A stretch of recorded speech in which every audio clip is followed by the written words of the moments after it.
Hey listeners, welcome to episode 4 of One Podcast for Nerds. I'm one of your hosts, Andrew. And as always with me is Austin. Eating, apparently. Hello! How's it There going? you go. Nolan. Hey. And Bones. Bones. So what's going on with everybody? Anything got fun things going on in their life? Epic naps. Yeah, apparently. That was super loud. Holy. Yeah. I've been doing a playthrough of Monster Hunter World again. Me and my buddies all restarted. So That's instead good. of being at killing Elatrion and Fatalis and all that stuff, we are restarting back again so we can try out some different weapons and everything like that. Well, if you want to stream that stuff on Twitch, let me know. I'll give you all the stuff. Also, we did talk about between me, Austin, and Nolan and stuff that maybe we got some new things coming down the line. So we're thinking about doing the music portion of this podcast and making its own separate. I just saw that my girlfriend signed into Steam on my big computer, so that'll be fun. We're gonna start doing like a separate podcast for just music, and then maybe down the line we'll do a separate podcast for just gaming history. Is that what we decided to call it? I can't remember what it's called anymore. Gaming and history. There we go. Something and like that. Yeah, and so that way there's just a little more content, and then these podcasts won't be so long. 2 hours every 2 weeks is actually pretty good, which is nice, but trying to keep things more consistent down the pipeline in the future. We're going to work on maybe adding some more content and then breaking this podcast down into other smaller ones. And when I say small, like about an hour or so. I know for some listeners, especially in Brussels, we're popular. Don't know why. I love it. It's great. I'm cool with it. But Really? some people, yeah, actually, yeah, we're like Belgium is. That's where our first listeners came from. Hell yeah. How's it going, Belgium? Yeah, legit. But anyways, there was some issues when it came to uploading our last podcast. The reason why is because we switched distributors. But it seems like all that got figured out. I was a little worried we weren't on Apple Podcast, and I'm still a little worried that maybe our second episode isn't there. So I'm going to look into that again, but I know for a fact our first episode's up on Apple Podcasts. So I don't know if that's because of the distributors or what's going on with that. That being said, we did switch to Acast from Anchor. I know on like previous podcasts, I said, oh, you can, donate to us on Anchor. You can't. And then we corrected that in the last episode. But then here I am again talking about it. So you can now donate to us. You can donate to us through Acast. It's the link to the website where you can donate will be in the bottom. It is in American dollars because that's all it would let me do. I didn't really want to do like European and stuff like that. I figured USD because it's to the south of us would be the easiest. It's the lowest amount that you can donate is $3. That wasn't really my choice, but just keep in mind that anything that we get is hugely helpful. All those donations will go help towards making more content for this podcast, getting better equipment, just better recording capabilities. Like, we might actually start using software because we really don't use software right now. But I know there's some software with that because we're not in the same room. So we're all in different locations, and having that software that's capable of us being able to record from distances would be super helpful because we use Discord and it's a little janky from time to time. But that's what we're dealing with in a pandemic. You can also what? Oh, I was just gonna say the biggest thing is the microphones. We gotta get some microphones. That would be nice, 100%. So yeah, anything helps. Small amounts, large amounts, whatever you feel like donating. You can find the description, or you can find the website in the description below. And thank you in advance. You can also follow us on Twitter, Instagram, and Twitch, where we'll eventually have some content, especially if Austin takes up the reins and starts streaming.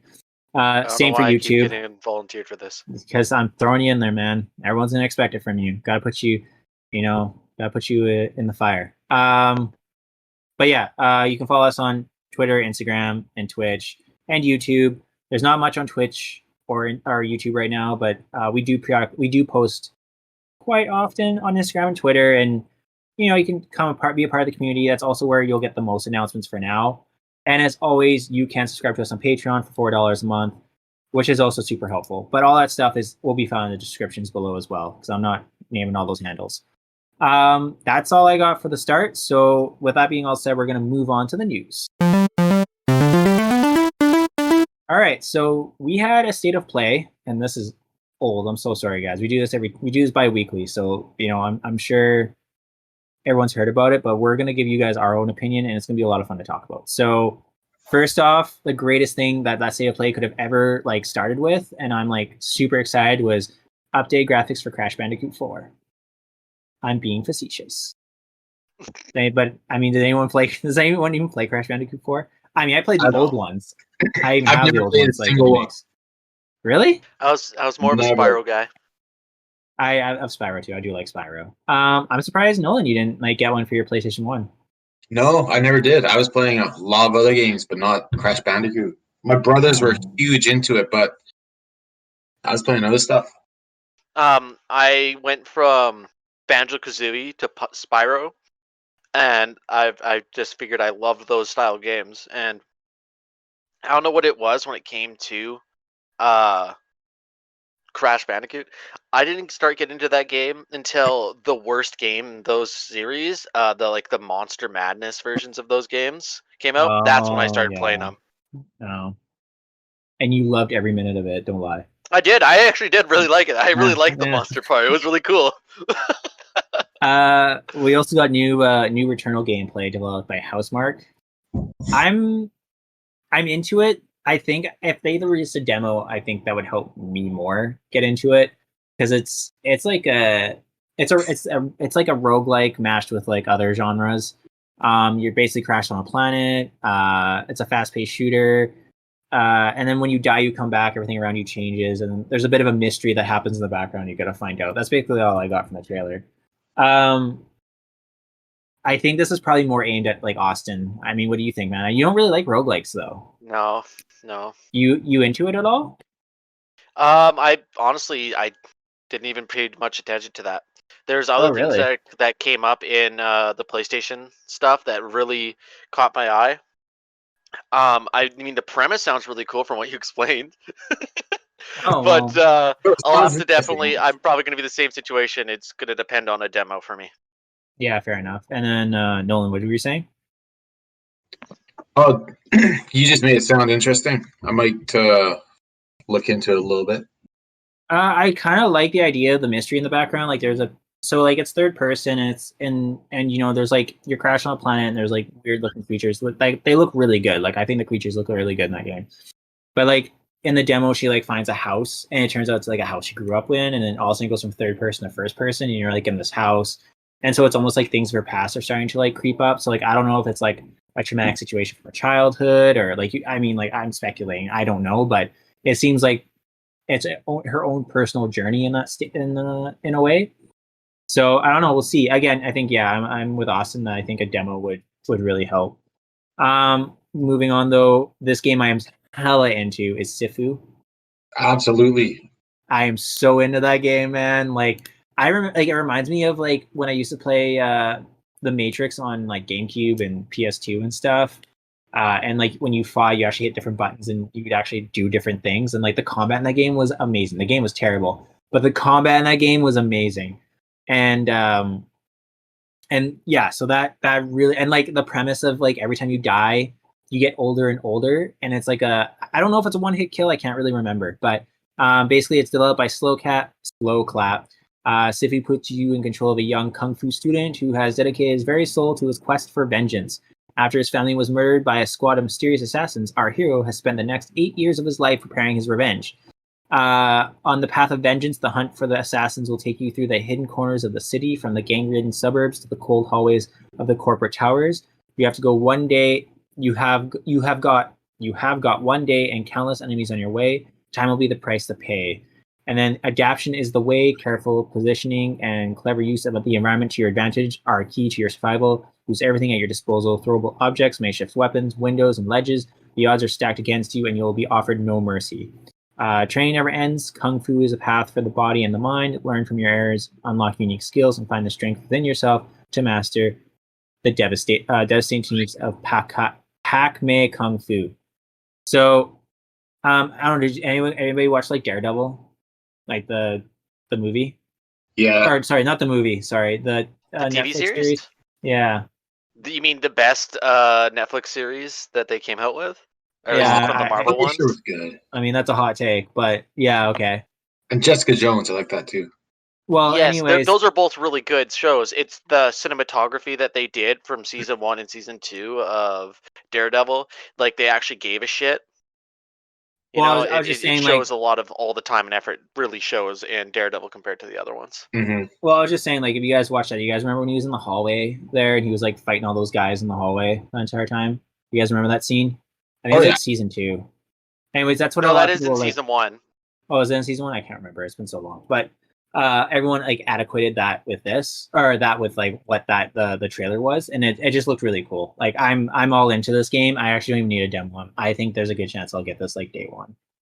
That's if I get my PS5. But yeah, I'll probably get this. It all depends on how the combat feels while you're doing it, right? 100%. Like for example, the samurai game that came out last year. I personally think it should have got Game of the Year. That's how good it was. But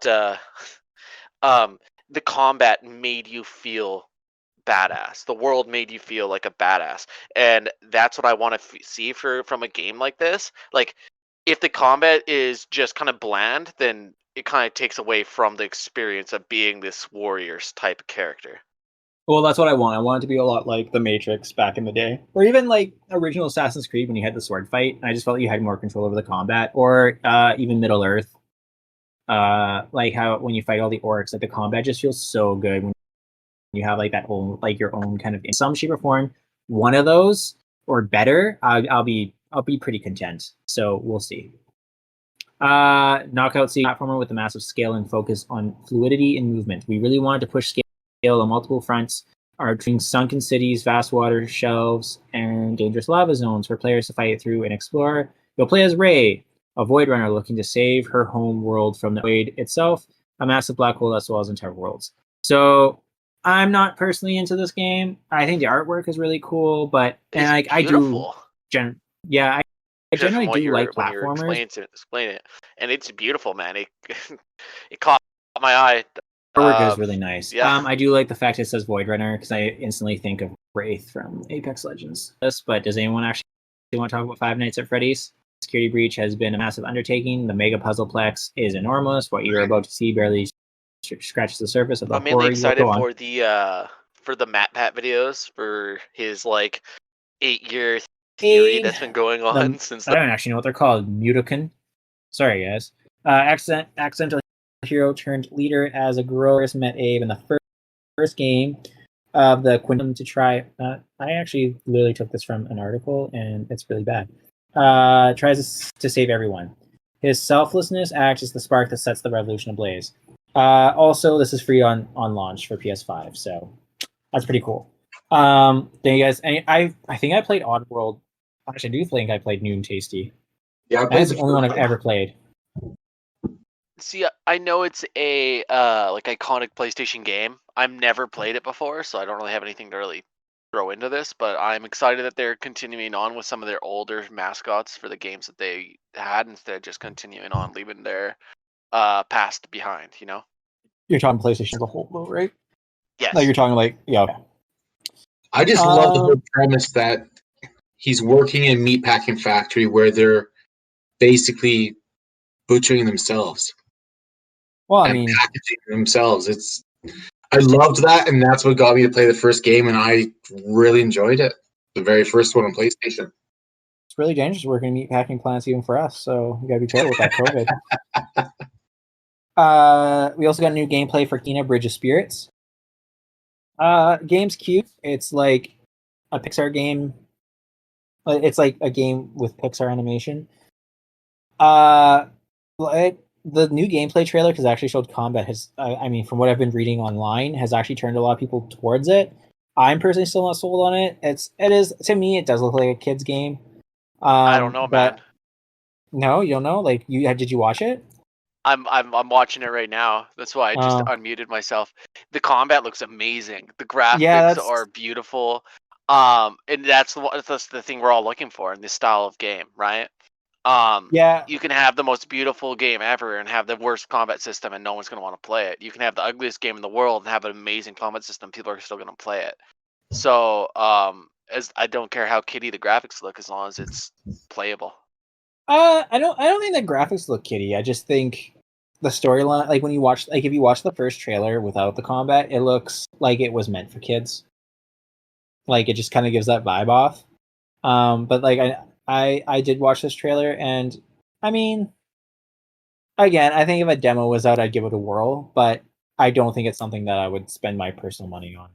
First, like for me, even though like what we're gonna talk about, later will be worse than that. But yeah, what was I it? know. Yeah. Is it going to be PS5 exclusive? No, it will be on PS4 as well. Okay, well, I'm excited to play it because I haven't been able. I'm not like you. I haven't been able to get a PS5 yet. Hey man, until I have that thing in my hands, I'm saying I don't have one either. I'm still jelly. I'm still jelly. Not gonna lie. Me too. But yeah, no, man. I love Pixar movies. Like even the like the bad ones they put out recently. It looks amazing, and I'm willing to even say I'm gonna buy it without even the demo. Well, and then like I don't know, in like 6 months will be free on Game Pass or on PS Plus, just like the next game. Oh wait, sorry, I have one more in between this. New Deathloop trailer. I'm actually sold on Deathloop. I really want to play Deathloop. I want to try it. Pardon? What is Deathloop? I missed that one. Basically, you're like, have you watched it? Oh no, that's actually a really bad comparison. Basically, you're like, think of yourself as like as an assassin, and you're stuck in a loop, and there's like people you have to kill, and it's kind of like a puzzle because as you make your loops around, you keep the information you learn. Like you learn all this information. Yeah. And so there'll be like hints, be like, oh, this person's going to go to this, and it turns out that a second target you have to kill later is going to this at a certain time. And so you're trying to kind of, in a best way, and it's the most efficient way, you're trying to kill everybody. But at the same time, there's someone else that's looping through, and they're trying to kill you. Yeah. Okay. It's a game of cat and mouse. Yeah, and it's really cool. Like I'm actually really into it. That sounds really neat. Yeah, I like the puzzle aspect, but I also like the fact that like there is gonna be someone out there that's gonna try and kill me. So it's nice, or vice versa. I hope I play with somebody who's really bad, so that way I can do the puzzles because I'm not going to be great at the puzzle. Yeah, so to put that in perspective, this game is online, and you actually play with a real person who's trying to kill you. It's not like a PC or something like that. Oh, so really? Like, yeah, so like it's a real game of cat and mouse of like you trying to do the puzzle, and there's an actual player out there trying to kill you. So it's pretty cool. I'm pretty into it. Okay, lastly, we have, I think this is lastly, as I say this, because I just got it for free. Frick. Thank fuck. So I can say that. We have the explicit sign on our podcast, so I can say that all I want. Final Fantasy VII upgrade and DLC intergrade. So, Austin, do you want to talk about it? Because you probably are way more excited about it than I am. The DLC. I mean, I read into more what the bad part of it, and that does suck.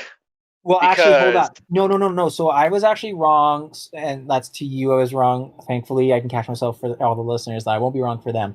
So the Final Fantasy VII Remake is actually available to everybody who does have a digital edition and the disc version, but the upgrade.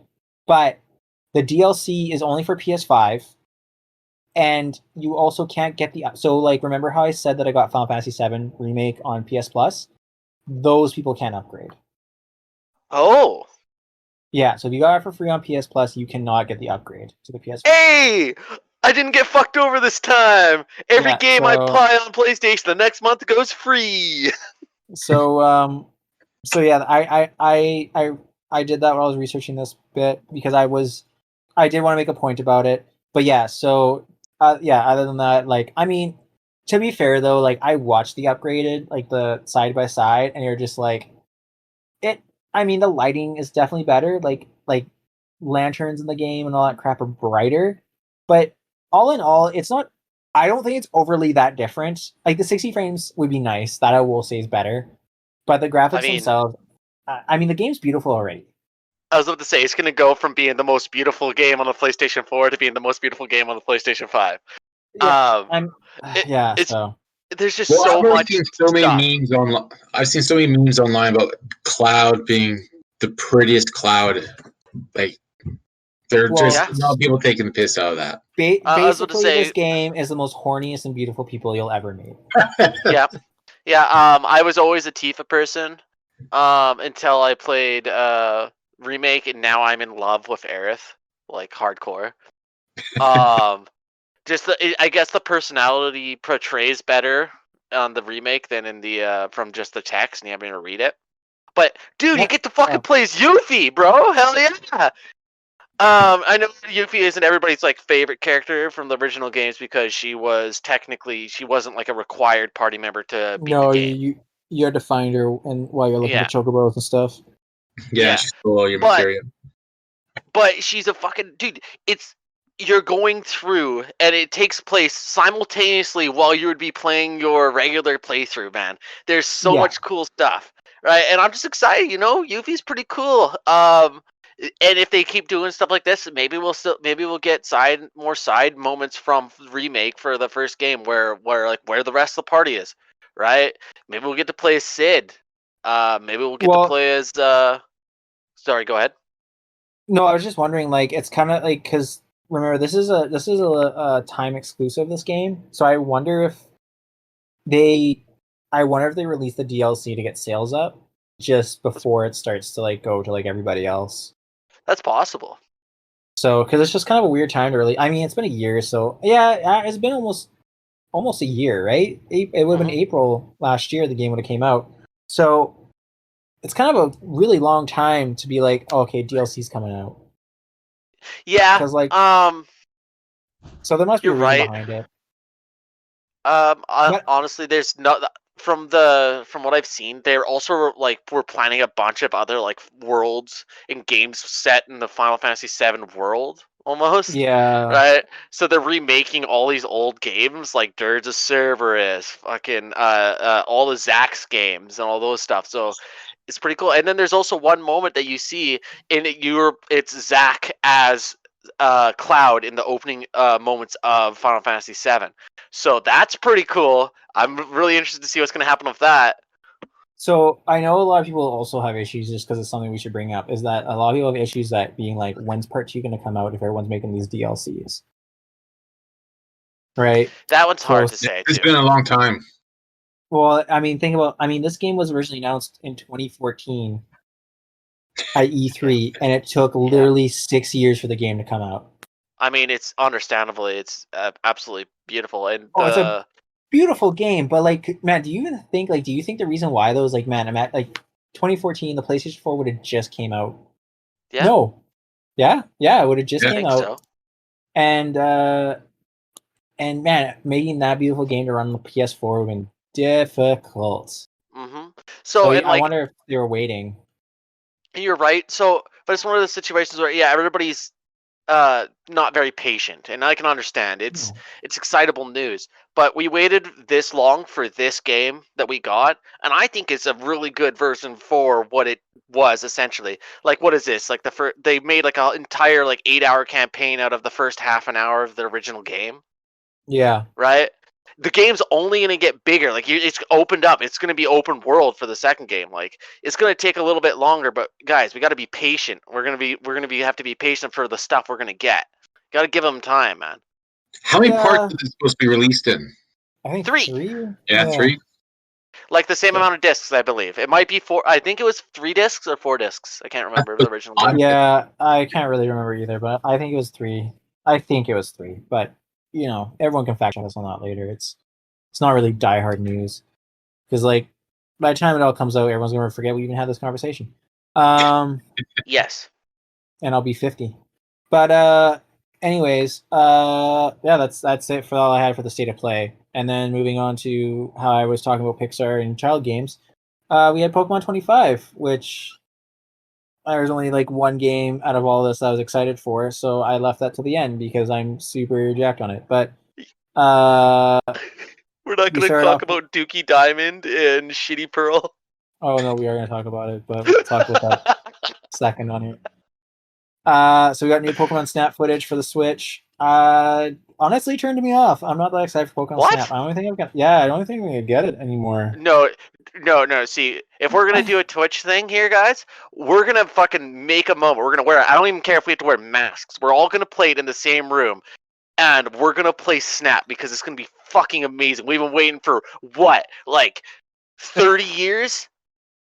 All right, if everyone donates $3, we'll get Snap. But I was gonna say is that I'll even pay for it. I don't even own a Switch anymore. Well, Doctor, so our chief medical officer here in BC, she might lift restrictions on gatherings in the next couple weeks. So, we actually might be able to get together and resume board game night on the days of tonight. And so we will be and then, like I said, we will play it, and it will be fucking perfect. All right. This is why I wish you could rent games again. Like this is the exact reason why I'd like to rent a game. No, man, I'll buy it for you. No, I mean I can get it, and then we can beat it within as long as I return it within 30 days, I get like $50 back. So I mean, like if we beat it and I get like the $50 back, I'll be fine because like I got so much EB game like money saved up. Plus now I have to go like if I get my PS5, I'm going to have to trade my PS4 and all that crap. So it's garbage, and I'm really excited to get rid of it. But yeah, so I guess I can spend the $30 ideally on Pokemon Snap. And if you guys really want to do a Twitch, well, we need we don't have a capture card, so we'll have to look at getting one of those too. So it's be kind of difficult to play without a capture card. Yeah, well then we'll just have to talk about playing it then. Screw it. Oh, no, just one of us will hold up a camera and Twitch it on our phones. Then yeah. Oh yeah, how bad quality it's gonna be. Dude, and I don't know what you're talking about. I'm watching more stuff on Keenan because I'm absolutely entranced. Sorry, I accidentally muted myself. That's okay. I'm absolutely entranced by it right now. Fucking, some kid just got murdered and turned into a tree thing. All right, this is. I don't know what the fuck you're watching, dude. Kina, Bridge of Spirits. Time gate. Like fucking 2 minutes and 36 seconds. Some kid gets like torn into the ground and turned into a tree thing. It's not maybe fixed. All right, and then moving on. Oh yeah, and so in Pokemon Snap, okay, so you can throw apples again like the original, and then there's like those light balls that like enhance or change like the type moves. I don't know if anyone watched the trailer for it, but I don't know. I think what it was originally it was smoke balls, but everyone thought it was too cruel to do that to the Pokemon. Like you're like harassing them with smoke balls, so they changed it into this like now it's like a light ball that like makes them all happy and shit. I don't know. I mean, if you guys really want to play, we'll play it. But like, getting animals to fight each other. It's like you can't complain about harassing Pokemon because it's basically cockfighting. Yeah. Throwing two animals in a ring and having them fight it out. It's true. I mean, they're not animals; they're monsters. Okay, first of all.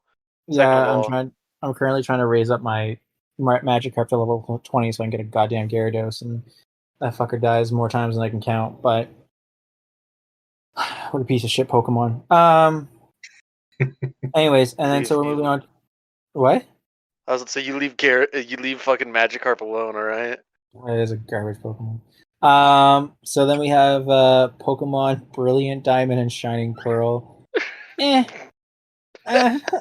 like, so it's a remake of the 2006 game. The look was updated, but like, man, they look like chibi. Like they look like fat little people.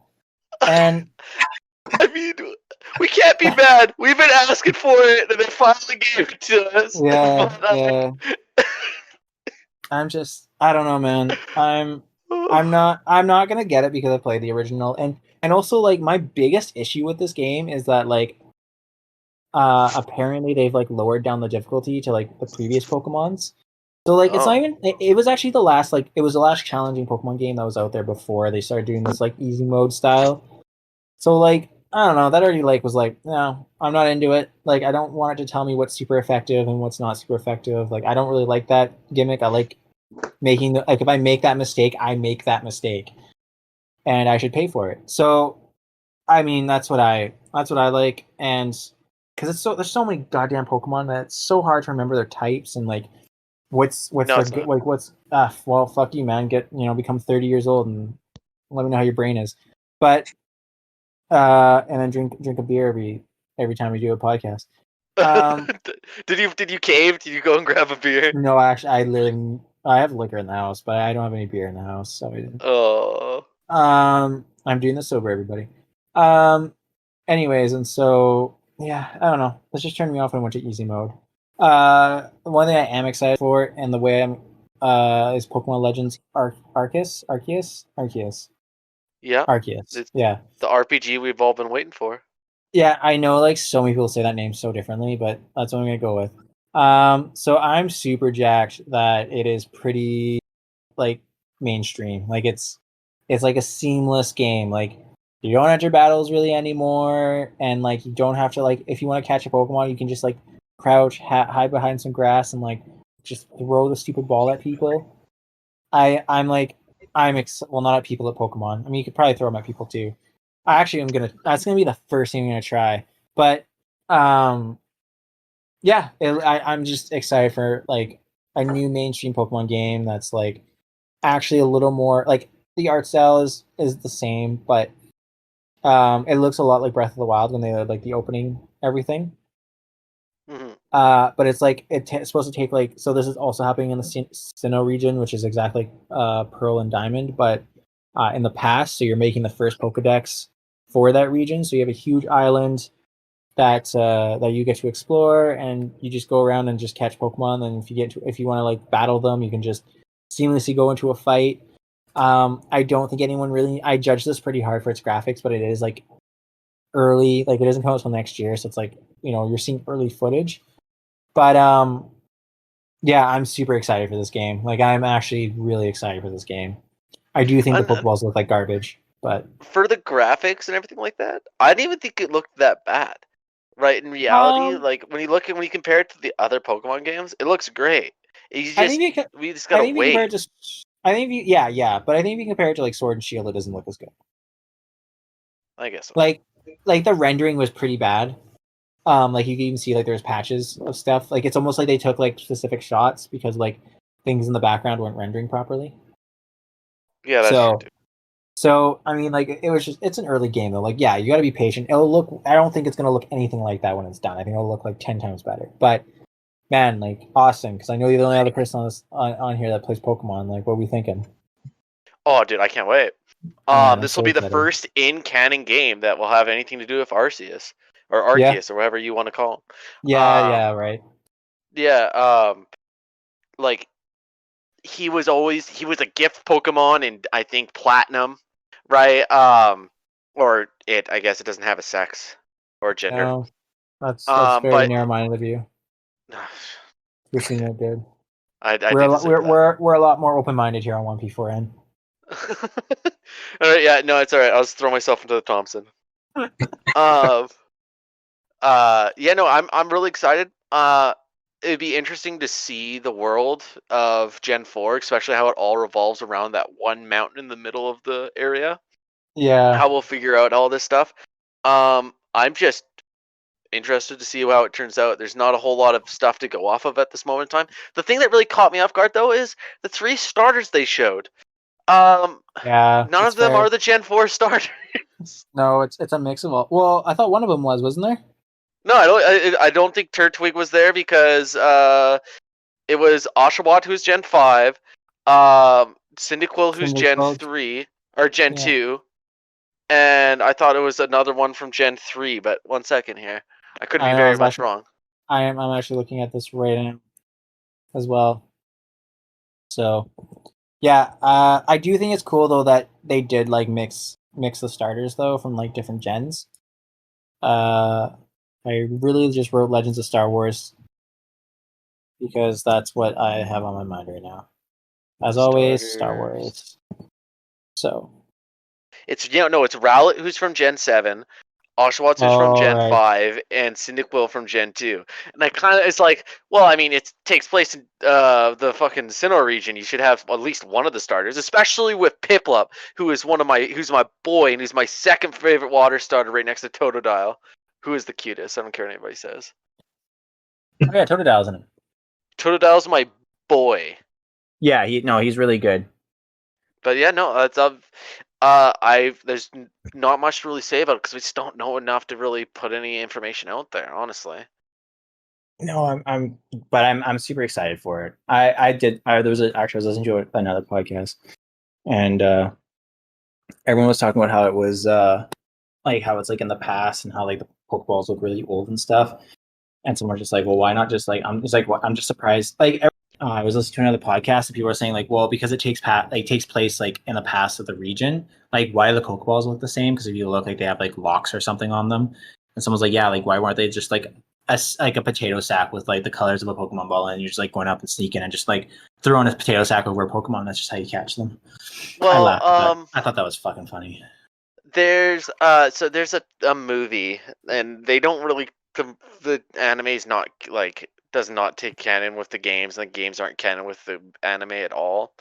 But there is a movie where Ash ends up going back in time, and I think it's the one with Celebi, and he actually meets Professor Oak when he was a kid, and then he had this old styled Pokeball that had like a knob at the top where he had to spin it a couple times to let out his.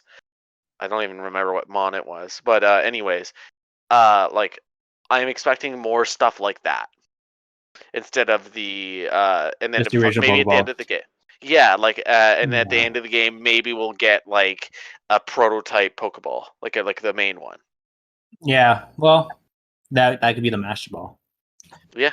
But anyways, yeah. So I think that's all we have to say about the Pokemon 25. There wasn't. I mean, the intro was really cool to that, but I don't think there's really much else that we need to talk about regarding that. So, okay. So I have some smaller things. I think I just have 2 more things left on the dock here. I'm just making sure. Yeah. So, I don't know if anyone plays Division 2. Austin, you're the only one. Yeah, I do.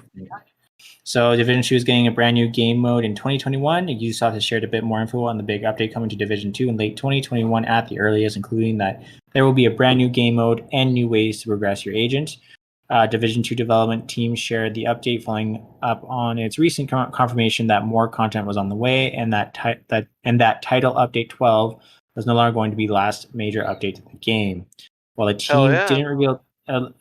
team didn't reveal too much, they did tease that the new game mode is entirely new to the franchise. Furthermore, the team is investigating new ways to progress your agent with an emphasis on increasing build variety and viability. The development on this new update is still in its early stages and to take several months to complete. For me, I think the Division kind of got a bad rap out from the first game. It started out really bad. Don't get me wrong, but they really took the time. They didn't like buckle under pressure from angry gamers, which I don't think any game developer should do. And they really stuck their nose to the grindstone and really worked it out. And they made, by the end of it, Division 1 was a really good game. Division 2 came out and it had some issues still, but I still think it's a very good game. And I think that there's still a lot they could do in that world. Well, I know I was going to say, like, I understand that you're like, developers shouldn't cave into the gamers, but I mean, that being said, my example is an EA game, but like, look at Anthem. Mm-hmm. Like, that game's gone now. Like, they're not supporting it anymore. So that broke my heart. I actually, the flying felt really good in that game. I really enjoyed it. But like for example, what's it called? The Cyberpunk 2077. Yeah, I have really enjoyed that game. I bought it on release and it didn't crash that much. It was like I did not have that bad of a time as everybody was making out to be. The moment the developers went out and apologized, they just let in everybody to just come in and ruin their game, right? So I mean, the game is going by and is slowly getting fixed and slowly getting fixed. If they had just kept their nose to the grindstone, I don't think they would have it as much of a big like PR nightmare as they had. Well, I know a few people who play that and they love it. They have a lot of fun. So what I think we can say about, I mean, I've really tried to avoid this conversation as much as I can, but what I can say about that and how I see it is that I think not everyone had as good of experience as others. I think it was very and I can't explain why. Like, I don't know if it was maybe the state of your PlayStation or your general, like your because it was only on the older consoles. Everyone, like, people had some issues on PC and stuff. But I have a release PlayStation 4. yeah. So anyway, so like that's what everyone was like more mad about, was that system itself. And I think everyone had like a different experience based on maybe the state of your PlayStation, or like, like there's some variables that are intended to that as well. Like, and I think that the masses were big enough that I think they had to apologize, because if they didn't, and because you also have to realize that any publicity is good publicity. So even though they apologize for something, and yeah, like everyone went after them and all that stuff, but I think if they didn't apologize, that game probably would have been like, there's a good chance that game would have been dead. Because if you're not taking control, like in marketing, like if you're not taking control of the conversation and you let it get out of hand, then what you have is like, not only would those angry gamers come out, even though he spoke, they would have came out anyways. I mean, they might have gave some fuel to the fire, but they would have came out anyways, and then that would have been a different nightmare on its own, to the part where like if that word of mouth got around, there's a good chance that their game sales would have crashed. Like, what's that space game? What space game? That spacefaring game that got overly hyped. Homeworld? No, not. How old is this game? The first thing that comes to mind is Freelancer, because I love that game. No, it got overly hyped and it just failed. I don't know. Because they didn't have half the space game is a very you're talking about No Man's Sky. No Man's Sky. That's all I gotta say to that situation. Yeah. They took their lumps, they took everything like that, and now that game's winning awards. I know, but they did apologize. Yes, but they didn't sit there and be like, "All right, well, we're gonna give you guys refunds." People, I know people out there that enjoyed the game. They just said it. They just got angry just so they could get the refund, right? Well, so it's just one of those situations where I don't think that. You're right. Okay, sorry. Maybe I'm being a little too brunt about it. Well, I just think every situation. You can apologize, but you shouldn't just let open the door, right? No, because you're just ruining it for yourself. Well, I was just gonna say though is that like I know the premise is the same, but I think the situation that led there might be different. Because not every situation, I think, in this, like, there's lots of situations where like a game came, like, I mean, look at Anthem. No one got a refund, and they're literally shutting that game down. But like, I mean, it don't matter to me there. No, but I'm just saying that like, I think every situation's a little different, and then how you handle it's differently. But I think because it was like, I mean, No Man's Sky, I don't think was as highly anticipated though as like I was jacked for No Man's Sky, but I can say that a lot of people I talked to in my circle didn't know about that game, and they were avid gamers, and they didn't know about it. Like I was one that showed it to them. I mean, this might just be a situation we're gonna have to agree to disagree here, but No Man's Sky was like at one point the most anticipated game of all time. Well, it wasn't in my circle, that's for sure. But that being said, like I found there was more hype for Cyberpunk. But I'm not saying that justifies what happened. I'm just saying that like I think every situation is a little different, and then I think how it gets handled is different, and I think it's really hard to say that if they didn't say anything, if the same thing would have happened. Like, we really don't know, because they didn't take that route, nor would we ever see both routes take place. So it's hard to determine what would have really happened. You're right. Just looking outside inside from the outside, I guess. But that's my own personal hot take about it. So lastly, we have I don't know why I put this in here, but I did. So remember how we talked about Stadia being dead? Okay, well, Xbox is getting a browser upgrade to play Stadia. So basically now when you go on the internet on your Xbox, you can now play Stadia games. Because that makes sense. Was there even any like actual Stadia games, like exclusive games? No. They shut down that studio for that. So basically you can play whatever games you want. You can literally play games that you probably own on your Xbox on Stadia. So I don't know. I mean, I'm not really gonna go. Like, I got a spiel written here, but I'm not really gonna go into it because I think like, what the fuck. So that's all I really have to say about it. It's a simulation in a simulation.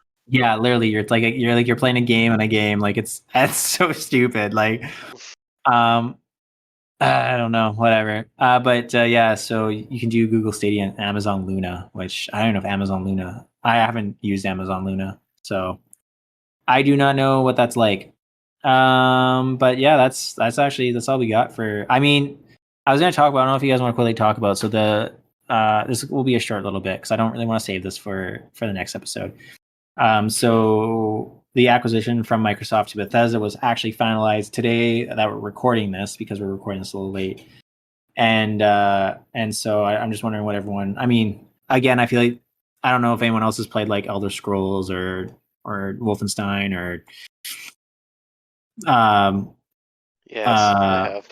Yeah, and what's the other one? Why am I dragging Fallout? Holy man. Yeah. So like, yeah. I don't know like how everyone feels about the acquisition that Microsoft has of all of ZeniMax Studios. As long as they like put out good games, that's all that matters to me. I mean, Bethesda wasn't really putting out anything of top quality recently, with Fallout 76 and Fallout 4 not being up to par, in my opinion. But yeah, no, it's as long as everything comes out good, that's fine. I just don't want another Fallout 76 fiasco. Well, what do you think? How do you feel about exclusivities, though? I mean, I'm not too worried. It's fine. If I don't get to play them, I don't get to play them. I mean, as long as people are having good games, that's all that matters, right? Wow, hot take on Cyberpunk 2077, but fucking all no, love man. and Well, peace that just pissed me off because I'm not trying to get back Cyberpunk pissed me into off it. because I really liked the game and I just didn't understand why everybody just fucking was like just coming out of the woods just to bully these people who put their heart and soul into the game. Where, yeah, it just crashed a little bit. Who cares? Just because I have to reply to that. It's not. I don't think it wasn't the developers' faults, though. According to what has been coming out, as management that made that game come out early. Mm-hmm. So, I mean, don't go after the developers. It wasn't their fault, but yeah. I mean, they did. Yeah, but again, I mean, all right, we'll get out of this. We can talk about we can have a better debate about this outside of the podcast. we'll make it a special episode. Our true feelings on Cyberpunk 2077. Anyways, it'll be Bones and Nolan will be sitting there like kids while the parents sit there and fight. Yeah. Okay. Well, that's all I got for the news, and yeah, so we're gonna move on to Nolan, who's gonna be covering some sweet gaming in history. I want to talk about Diablo because Diablo 2 being remastered and being released this year is really fucking exciting to me because I love that game. One of my favorite games of all time, and probably one of the games I played the most once I got a little older. Mm-hmm. I don't count when I was 10, 11, 12, when all I did was play my Nintendo, but when I was at university and I was trying to find time to play some games, Diablo 2 was probably the one I played the most. I loved it. Oh, it was just so much. But for me, the original Diablo has a very special place in my heart. I remember playing Warcraft 2, and the disc for Warcraft 2 had a trailer for Diablo and StarCraft. And I love StarCraft. I'm a huge StarCraft fan of the original. Couldn't really get into StarCraft 2 nearly as much, but the original was just perfect for the time. This is kind of like off topic. Yep. Do you guys know they still hold tournaments for the original StarCraft in Korea?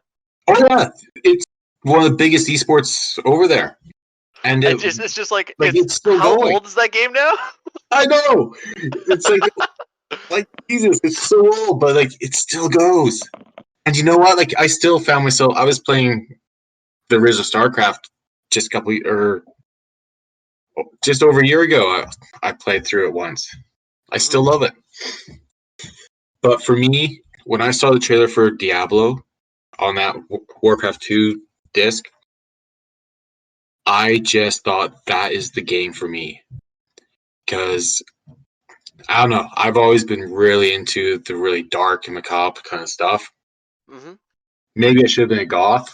I just wasn't. Like, I was really into the dark stuff. And when I saw the trailer with the crows pecking at the eyeballs and just, I knew I had to get that game. And I was in love with that before the game came out. And then I remember getting it, playing it, and I was hooked. Like, I just love the atmosphere of Diablo. And I really appreciated the challenge of Diablo 1. and then even in some aspects, Diablo 2. Like the newer games, unfortunately, it almost seems like a lot of that like horror aspect, like if I spent time gathering up all this stuff for my knight character, and then all of a sudden you get killed, and you're like, well, never getting that back again, right? Because sometimes you'd find your body, and sometimes you'd get your body back. Other times you wouldn't. Yeah, no, I remember I had backup suits or like sets of gear in town in Tristram because I was worried I was going to get killed. But I just love the atmosphere of it. I remember the first time fighting the butcher, and it's a dark dungeon. You can't see very much. Like, I'd throw up walls of fire just so I could see what was going on, and I just love that. And when you play through a dungeon, or you get like 3/4 of the way through and you have to stop, when you come back to the game, it rebuilds the dungeon from scratch. And every time you play, every single dungeon is new. To me, I think Diablo must have been the first game that did that, where the entire game is rebuilt every time you re-enter the game. I couldn't really say anything about it. I couldn't really say too much about that. Fuck! Now we're interrupting each other. I couldn't really say too much about the comment where it might be the first game that did that, because I did play Diablo 1 as a kid. Probably shouldn't have as a kid, but I did. But I never really got the chance to like reset some of these dungeons. And like this game came out back in a time where I was just like a little gaffer, a little starter out. So I didn't really get too much chance to explore the world. But for me, that was one of the biggest selling points, and like for the replay value, because every time you play through the game, like there are times you could play through and like the butcher wouldn't be part of the game, or be complete different kinds of monsters or enemies in other parts of the dungeon. But the other thing that just added so much to it was the amount of loot that was dropped. Because there was so much gear, so many items, and if you built up your strength or dexterity enough, like you could play through with a rogue and turn her into a bit of a warrior with heavy armor and a decent sword or something. Just the atmosphere, the darkness of it, like, and the story. I thought the story was great. And what I really love about the series is how Diablo 1 ties into Diablo 2, because at the end of Diablo, you kill Diablo, you capture him in the Soul Stone, and then whoever you play shoves that into your forehead, into your skull, and you contain Diablo. And then Diablo 2 starts because whoever did that from Diablo loses control, and Diablo is loose. And I just loved how the story was able to continue like that.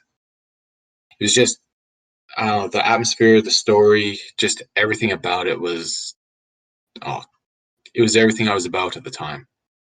So for me, honestly, it was perfect. Honestly, I think they did such a good way of portraying it that those original two games, they're hard to repeat, right? I actually really do enjoy Diablo 3. I play a lot of the seasons. I go through with all the different characters. I enjoy Diablo 3 as well. But it's just not the same, you know? And the way it misfires where 1 and 2 don't, I think is just, it's a brighter, more colorful, it's a vivid game. And I think that works for the way that the character's skills are displayed in the game. And like my favorite character probably in the entire series, which I hated when I saw him in the trailer for Diablo 3, but the Witch Doctor, I just have so much fun with him. But like, so many of the effects of all the different skills from all the characters, they really come through because of the color and everything in the game. Yeah. Whereas, so that takes a bit of the atmosphere away that I really love about the first two. But from the dark I still fantasy enjoy aspect Diablo of it. 3. It's still a lot of fun. But I'm just hoping that Diablo 4, when it comes out, it'll go back more to Diablo 1 and Diablo 2. Yeah, Less I agree Diablo with that. 3. I don't think it will, because Diablo 3, I mean, 1 and 2, because of the darkness and the atmospheric aspect of it, just they were really good, great games, and they sold really well, but nothing compared to Diablo 3. How many times did they release Diablo 3? Well, it's not just that though. It came out on different consoles as well, right? Like it wasn't just PC. Yeah, but like the original Diablo to date only sold 2.5 million copies. I mean, it was released in 1997, so that was huge then, and it was the best-selling game of the year. But it only sold 2.5 million copies, and that includes the Hellfire expansion. And Diablo 2 sold 4 million, and then another million with the Lore of Destruction expansion. Ball, my boy. Yeah, but it's a good game. Oh yeah, that I really enjoyed that expansion, and Most I of know my you like memories it are too. yeah, most of my memories are with Diablo 2. I mean, I don't mind Diablo 3. The only thing I had issues with Diablo 3 was the artwork. Reminded me a lot of and I don't know why, and I don't know if it was just me, but it reminded me a lot of like World of Warcraft, like the art that they took from that game. Like even if you played like Warcraft 3, like that's just like what it looked like to me when you played Diablo 3, was it looked a lot like Warcraft 3. And so I didn't know if they were kind of trying to go in that direction a little bit, which I mean, I don't know if I play an MMO of Diablo personally, but I definitely would be not into it.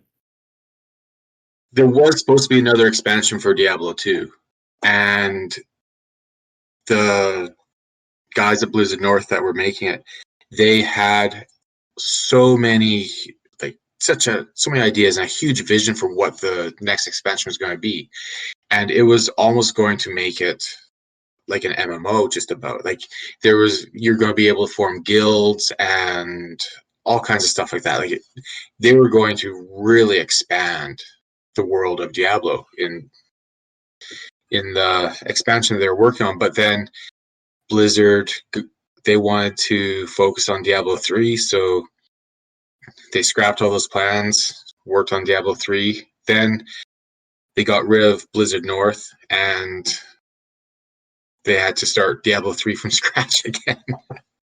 That breaks my heart. But no, like I was reading about some of the plans they had for Diablo 2 for the second expansion, and that just would have taken the game to another level. But that's not where Blizzard wanted to go. No, and that makes sense. I mean, like Diablo 3 was a good success, but again, like I think when you look at the sales numbers too, like we do have to remember that, and like Diablo 4 is gonna be the same, right? It's coming out on every console, but the difference between Diablo 4 and Diablo 3 that we know of so far is that you can't do the local play. No. Oh, really? Yeah, no, you have to. It's only going to be online with up to 8 people. That kind of sucks. So.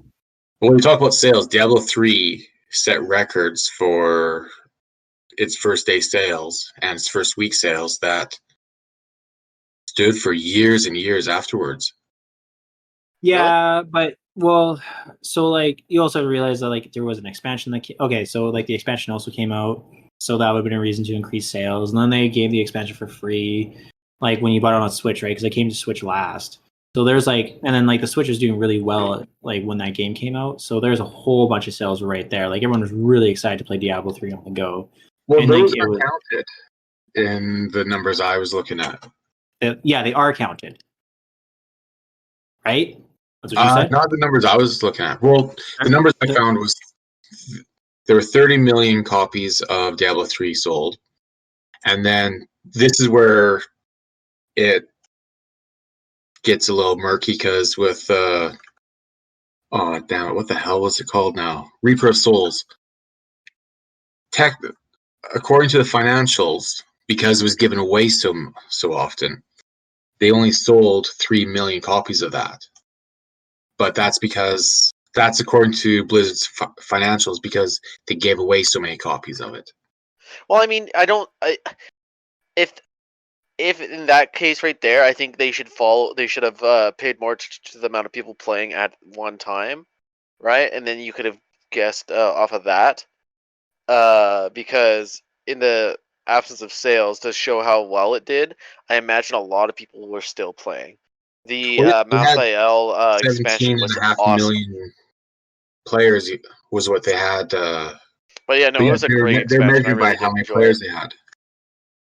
It was a great expansion, and I really loved it. I just loved all the dead bodies everywhere. That was what started bringing it back towards the feel of the game that I was looking for. Was the expansion, was Reaper of Souls. With the bodies? Yeah. You're really into dark shit, eh? I mean, I can't complain. I love blood in games, so... that was my hook for the whole Diablo series. When I saw the first trailer for Diablo, was just the crow pecking at the dead body. Pulling the eyeball out. I saw that. I was like, I need to play this game. I think 4 is looking really good too in the series, so I'm really excited for that. I'm gonna play it. I'm gonna enjoy it. I know. Yeah, it's funny because every time I see something that I like, I remember seeing the trailers for Diablo 3. It's like I remember seeing the Witch Doctor. It's like that's such a stupid character, and he's my favorite. I love him. I have so much fun playing with the Witch Doctor. Yeah, I'm excited to try the Rogue again on Diablo 4. I'm really excited they did that announcement. So because I think man, like I haven't played I don't remember the last time I even played Diablo 1. Like because I got the trailer pack when there was a thing. So even whenever that came out, like when they started doing that. Oh god! Oh, that was so long ago. Last time I played Diablo 1. I still have the disc. Oh, do you? Unfortunately, but my computer doesn't have a disk drive, so I don't know if it even works because they don't support it really anymore. So I think they do. Not online, like not on Blizzard.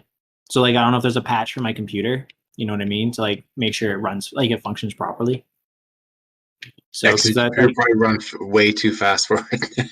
Well, it's not really just that, but like because of the code and like in the software and stuff's all changed. That if they're not up to date, then like you might have to run like an older DirectX program just to like kind of make it work. So, I mean, I'm kind of upset because like you know, like if you owned any of the old games, you could just go onto Blizzard and then you can like go into games you've owned because you've registered, as long as you've registered to your Blizzard account, and you can download them again, except for one's the only one you can't do that with. But that being said too, which I don't know if you guys know about, but like if you have an old save file from Diablo 2, it's going to transfer over to the Resurrection.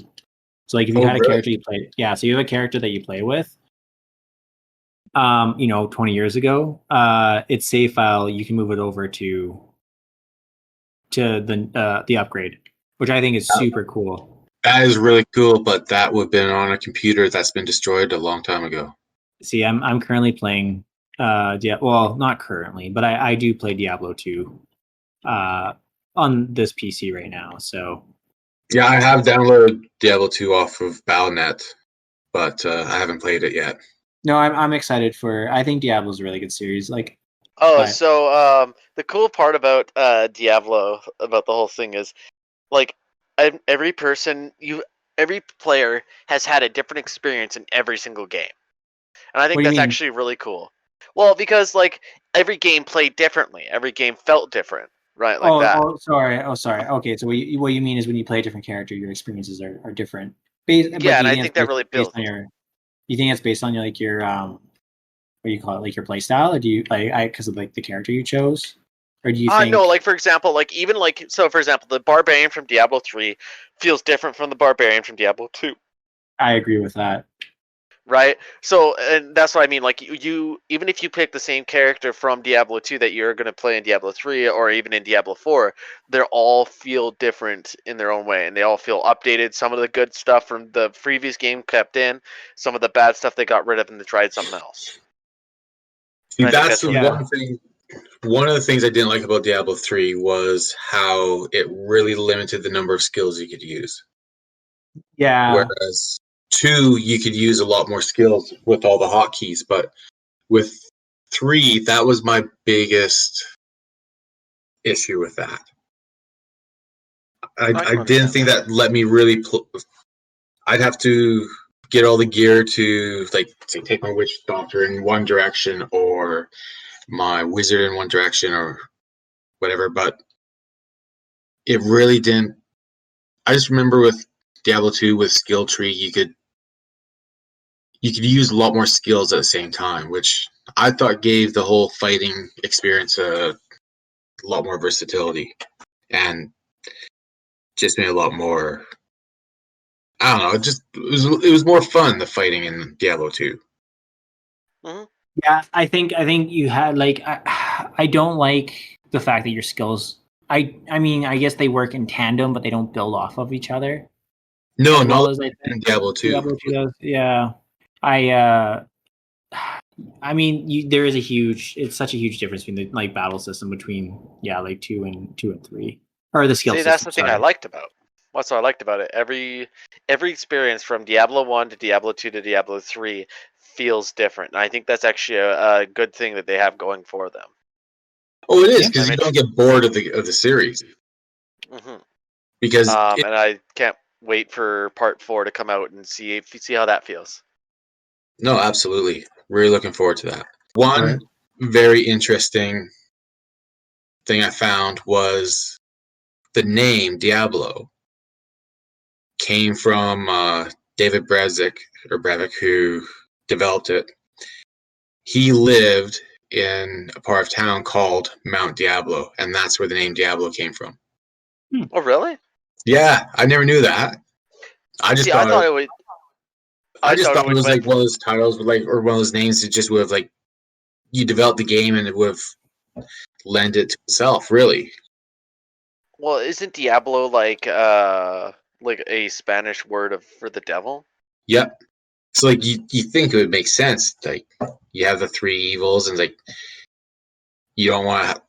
It would sound stupid if your boss was the devil. So Diablo sounds cool, but no, he took it. He lives in part of town called Mount Diablo. That's really cool, actually. Also, his original idea was to have the animation look like claymation. Really? Yes, which I'm really glad they didn't do, because yeah, it would have been kind of fun, but it just would have looked bad. Yeah, I agree.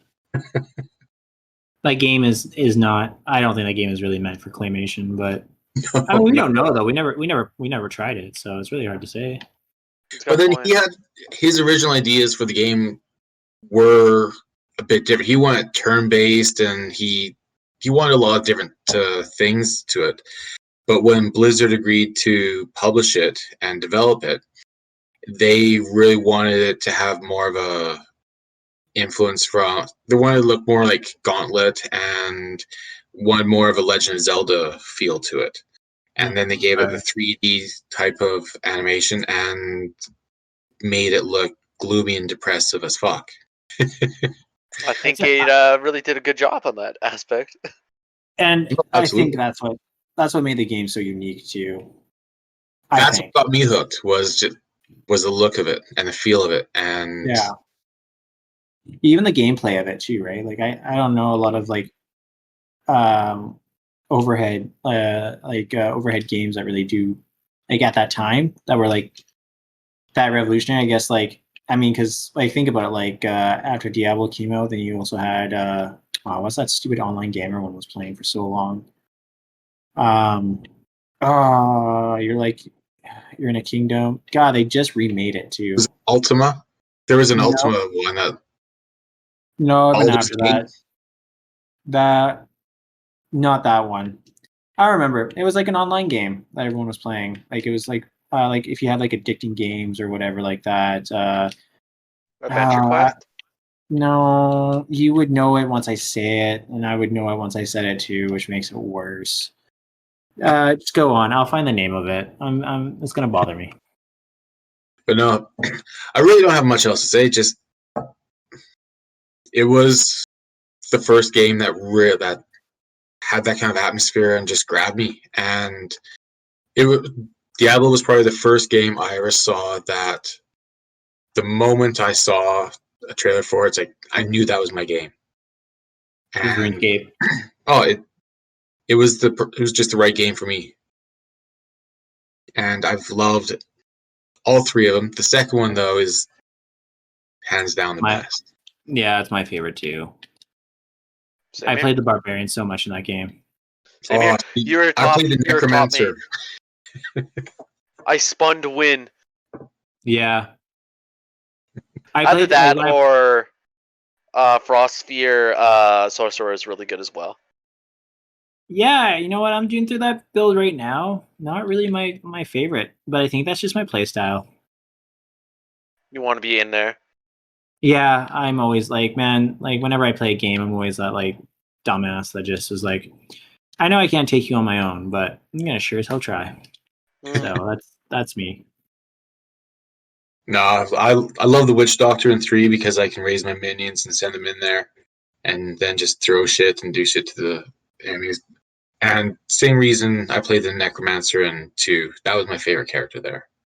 Just raise some skeletons, a golem, and let them do most of the heavy lifting.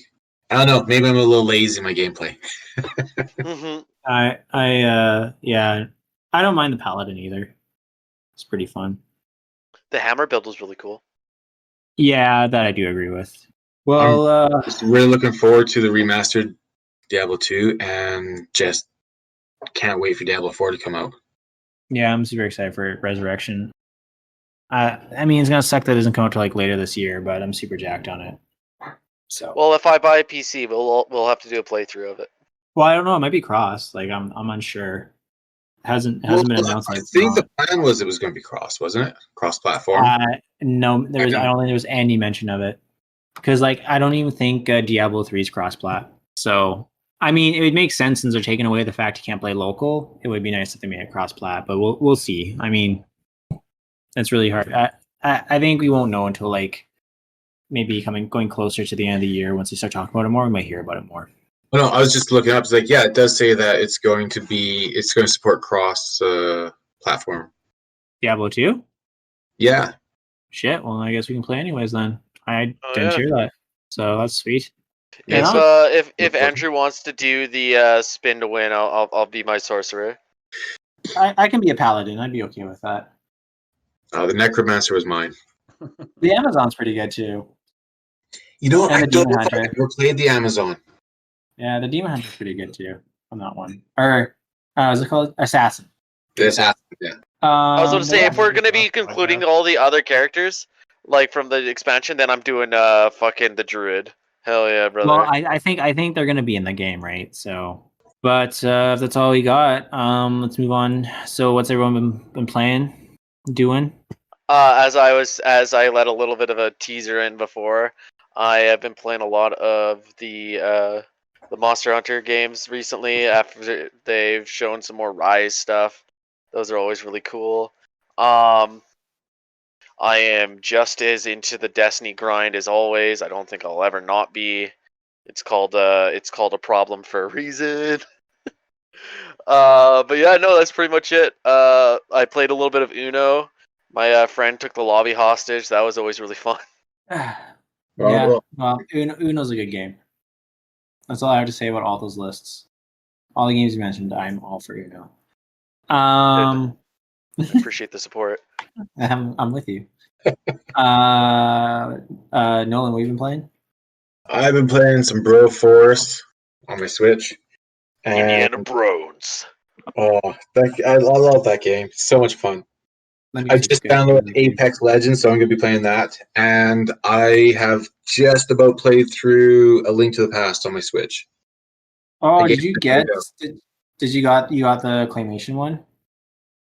No, off of the Super Nintendo.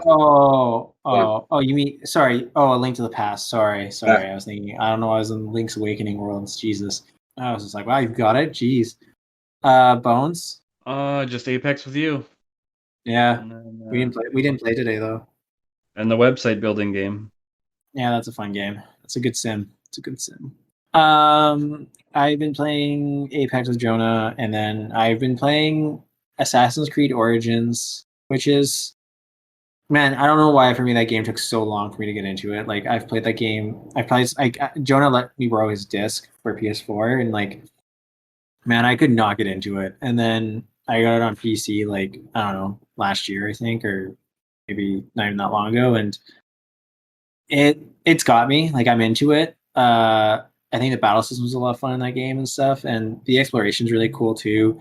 I do think it's a bit of a grind to like level up though and do things.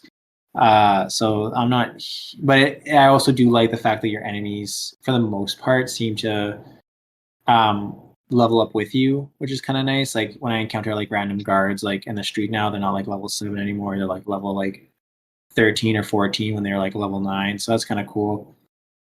And I've been working my way through Pokemon Yellow for whatever reason. It's just I got a little Game Boy, and sometimes I just like to sit down and just play some Game Boy. So I've been working my way. I just got to Celadon City. I just got the Silph Scope. Head my way over to Lavender Town now. I have a garbage party because I do not have access to a lot of good Pokemon yet. And also the fact like I'm playing with myself, so you can't trade to like get like Alakazam or Machoke or sorry, not Machoke, but Machamp. And so like that's kind of shitty, but no, I don't know. I'm thoroughly enjoying it. It's such a grind to play that game though. Like it is like I tweeted out on our Twitter handle where it's just like I was because I hurt my back this last week or whatever, so I was laying in bed a lot playing Pokemon Yellow, and I tweeted out being like, when you're bedridden, it's a game you go to, and then I mentioned how I was playing Pokemon Yellow and how in Pokemon Yellow you can get Squirtle, Charmander, and Bulbasaur. Like fuck, man, it is like it's a grind to get Bulbasaur because Pikachu has to have like a certain friendship level with you, and man, like that little fucker is tedious as shit, and like you have to like make sure he's winning all the fights and you give him all your shit, and they're like, man, like you're a needy fucker, like my god. Then I finally got Bulbasaur, and then he's not even in my party, so that was worth it. And yeah, so that's where I'm at right now, and thoroughly enjoying both of those games actually for some downtime in between homework. So they're quick, easy go intos, which is nice. Cool. Yeah. So look forward to new content of music, and possibly when we do like gaming and history, we might make that its own podcast. But that second part's not official yet. But I think we will start doing. Sorry, Austin. What was the name you gave it? Music behind the games. Music behind the games. Yeah. So look for that on your podcast platforms. Yeah. As always. Thanks for listening, especially to all the friends in Belgium. That's great. We appreciate you guys. We love you guys. Also, we got a lot of listens here in Canada and the States as well. So shout out to my brother because I know he did listen to us because he's a very kind soul. So I think that's all I got. Remember, you can donate through Acast description. The URL is in the description. Yeah, thanks a lot for listening, guys. Thank you very much, listeners. All right. Bye. You're cuties and I love you.